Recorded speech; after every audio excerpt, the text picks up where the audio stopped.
So for Abhinandan, how has this journey been from being a producer in a show like Highway? I got my break in 1995. There was a company called Newstrack, which is a part of the India Today group. Yes. India's first news video magazine, started by Madhu Trehan, who was also the founder of India Today, the magazine. So I was just very lucky to get a job like that. It was the job of a researcher. It wasn't the job of a reporter. Back then, there was no daily news other than the Doordarshan bulletin. So Newstrack was I think it was monthly, because when I joined it was monthly, and then it became weekly shortly after I joined on Doordarshan.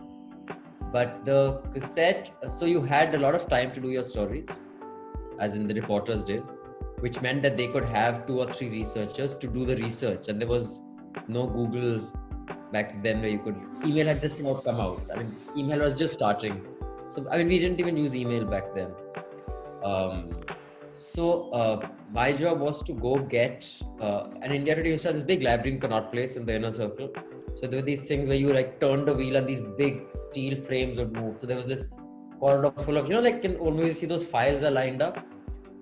So that had like all the newspapers, magazines, date-wise. I had to go. So you just actually went through magazines, and if you saw any article on Taf Hussain, you photocopied. Then you just went through magazines. So you could end up going through like 100 newspapers and magazines and get like 20 photocopied copies. And then you created a file, and then you gave it to the reporter. And the reporter, so that was your job as a researcher.